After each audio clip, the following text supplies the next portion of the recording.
बहन बनी सास पार्ट 3। पिछले एपिसोड में हमने देखा कैसे अंजलि अपनी बहन को परेशान करने के लिए मोहित से शादी करके उसके घर आ जाती है।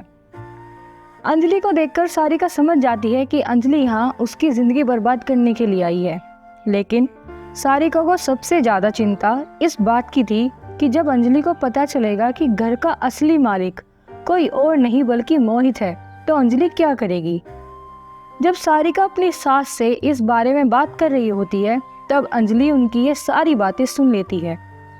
अब अंजलि जान चुकी थी कि सारी जायदाद का मालिक कोई और नहीं बल्कि मोहित ही है। अब आगे सारिका और उसकी सास संगीता की बातें सुनने के बाद अंजलि अपने आप से बोलती है, अब मैं देखती हूँ इस सारिका की बच्ची इस घर में कैसे रहती है। अगले दिन जब सारिका घर के काम कर रही थी तभी अंजलि उसके पास जाती है और जाकर बोलती है, अरे नौकरानी, जरा सफाई अच्छे से करना। अपनी बहन को ऐसा बोलता देख सारिका को बहुत गुस्सा आ जाता है और वो बड़े गुस्से में बोलती है, अंजलि, ये तुम कैसी बात कर रही हो? मैं कोई नौकरानी नहीं हूँ, इस घर की बहू हूँ। जितना हक तुम्हारा इस घर पर है उतना मेरा भी है। सारिका की बात सुनकर अंजलि हंसने लगती है और हंसते हुए बोलती है, अरे हक? कौन सा हक? अब मैं सब जान गई हूँ सारिका कि तुम सब मोहित से इतना क्यों डरते हो। जब कल तुम सास बहू मेरी बुराई कर रही थी ना, तब मैंने तुम्हारी सास की सारी बातें सुनी थी कि इस घर का असली मालिक मोहित है। अब मैं देखती हूँ तुम इस घर में कैसे रहती हो। मैं आज ही मोहित से बात करके तुम्हें और तुम्हारी सास और हाँ, तुम्हारे पति को भी इस घर से निकलवा दूंगी। अंजलि की ये बातें सुनकर सारिका बहुत डर जाती है और बोलती है, नहीं अंजलि, प्लीज ऐसा मत करना, भला हम कहाँ जाएंगे? तेरी दुश्मनी मुझसे है अंजलि, प्लीज तू दीपक और सासू माँ को कुछ मत कहना। इतना कहकर सारिका रोने लगती है। सारिका को अपने सामने रोता हुआ और गिड़गिड़ाते देख अंजलि मन ही मन सोचती है, क्यों ना मैं इस सारिका को कुछ दिन घर में रहने दूं, कुछ दिन इसे भी तो ऐसे परेशान करूं, जरा इसे भी तो पता चले इसने मेरे साथ कितना बुरा किया था। इतना सोचने के बाद अंजलि बोलती है, अच्छा ठीक है, अब इतना ड्रामा मत कर। अब मैं तुझे एक ही शर्त पर इस घर पे रहने दे सकती हूँ। अगर तू मेरी हर बात मानेगी, जो मैं कहूँगी वो ही करेगी तो ही। सारिका भी अंजलि की बात मान लेती है, लेकिन सारिका की सास अपनी बहू को अंजलि के सामने गिड़गिड़ाता हुआ देख लेती है, जिससे उसे बहुत बुरा लगता है, लेकिन वो कुछ नहीं बोलती। उसी दिन से अंजलि सारिका पर जुल्म करने लगती है। एक दिन रात के 2 बजे अंजलि सारिका से कहती है, ए सारिका की बच्ची, जरा चल मेरे लिए अभी चाय और पकौड़े बना कर ला, और जल्दी लाना, अगर देर हो गई तो समझ जाना तेरे साथ क्या होगा। बेचारी सारिका आधी रात को ही अपनी बहन के लिए चाय बनाने लग जाती है। जब सारिका चाय और पकौड़े बनाकर लाती है तो अंजलि उन्हें खाने के बाद बोलती है, ऐसे पकौड़े कौन बनाता है? इनमें ना नमक है ना कोई स्वाद है। इतना बोलकर ही अंजलि सारिका को जोर से एक थप्पड़ मार देती है। बेचारी सारिका चुपचाप बस अंजलि के जुर्म सहती जा रही थी। चल जा, अब दोबारा सारा सामान बना कर ला। बेचारी सारिका सारा सामान दोबारा बनाने चली जाती है। संगीता अपनी बहू को रात को काम करते हुए देख लेती है और अब धीरे धीरे अपनी बहू पर होते हुए अत्याचार को देख उसका सब्र टूटता जा रहा था। इधर अंजलि बस पूरी रात सारिका को परेशान ही करती रही।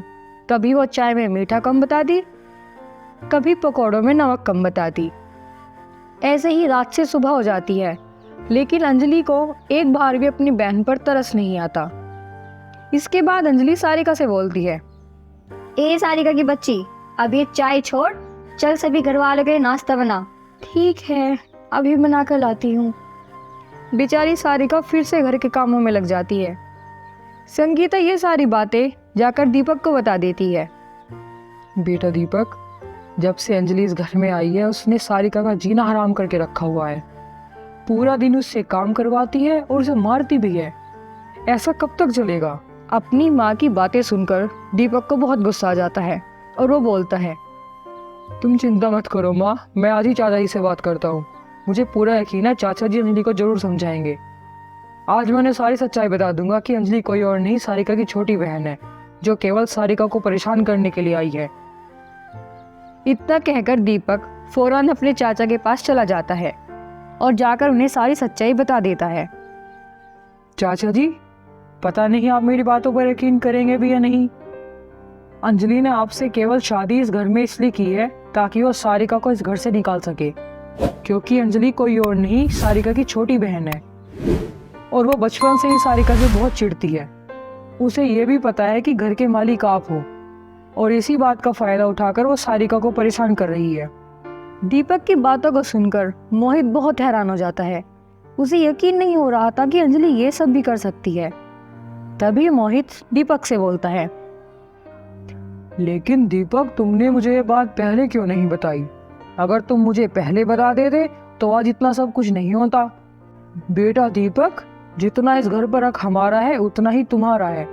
तुम चिंता मत करो, मैं आज ही अंजलि से बात करता हूँ और मैं तुमसे वादा करता हूँ अंजलि दोबारा ऐसा नहीं करेगी।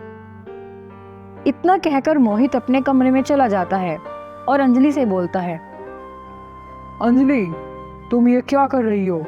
तुमने सारिका को घर से निकालने की धमकी दी। तुमने मुझे ये भी नहीं बताया कि तुम सारिका की बहन हो। मोहित की बातें सुनकर अंजलि बड़े गुस्से में बोलती है, तो क्या हुआ अगर मैंने नहीं बताया? और रही बात सारिका की, तो मैं इस घर की मालकिन हूँ, जो चाहूँ वो करवा सकती हूँ। अंजलि को ऐसा बोलते हुए देख मोहित को बहुत गुस्सा आता है और वो जान जाता है कि अंजलि यहाँ केवल अपनी बहन से बदला लेने के लिए आई है। अंजलि, तुम ये कैसी बात कर रही हो? मैं तुम्हारा पति हूँ। अगर तुम मेरी बात नहीं मानोगी तो किसकी मानोगी? क्या तुमने केवल अपनी बहन से बदला लेने के लिए मुझसे शादी की थी?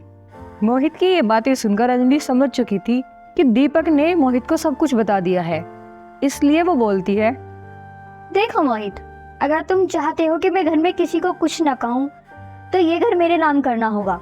अरे मैं अपनी बहन पर कैसे यकीन कर सकती हूँ जिसने मेरा आज तक कभी साथ नहीं दिया। अंजलि की बातें सुनकर मोहित को लगता है कि शायद अंजलि के नाम घर करने पर सब कुछ ठीक हो जाएगा और वो सबके साथ मिलजुल कर रहेगी। इसलिए वो घर अंजलि के नाम करने के लिए मान जाता है और बोलता है, ठीक है अंजलि, मैं कल ही घर का नाम तुम्हारे नाम करा देता हूँ, लेकिन तुम्हें मुझसे वादा करना होगा कि तुम किसी को दोबारा परेशान नहीं करोगी और आगे से सबके साथ प्यार से रहोगी। मोहित की बातें सुनकर अंजलि बहुत खुश हो जाती है, लेकिन ये तो सिर्फ शुरुआत थी। घर अपने नाम होने के बाद अंजलि का सारिका के साथ साथ मोहित को भी घर से निकालने का प्लान था। मोहित ये सारी बातें दीपक को बताता है। दीपक भी अपने चाचा की बात मान जाता है। ठीक है चाचा जी, अगर अंजलि को ये घर चाहिए तो आप दे दीजिए। मुझे इस बात से कोई परेशानी नहीं है, मैं बस अपने परिवार को खुश देखना चाहता हूँ। अगले दिन मोहित वकील को घर बुला लेता है और घर के कागज अंजलि के नाम करवाने के लिए वकील से बोलता है, वकील साहब, आज से ये घर मेरी पत्नी अंजलि के नाम कर दीजिए। ठीक है सर, आप एक काम करिए, अंजलि मैडम को बुला लीजिए, जरा उनके इन कागजात पर सिग्नेचर करा दीजिए। कल ही मैं घर उनके नाम ट्रांसफर करा देता हूँ। वकील की बात सुनकर मोहित अंजलि को बुलाने के लिए अपने कमरे में जाता है, लेकिन जैसे ही वो कमरे के अंदर पहुंचता है तो उसे अपनी आंखों पर विश्वास नहीं होता। अंजलि अपने कमरे में मरी हुई पड़ी थी और उसके सिर से बहुत खून बह चुका था।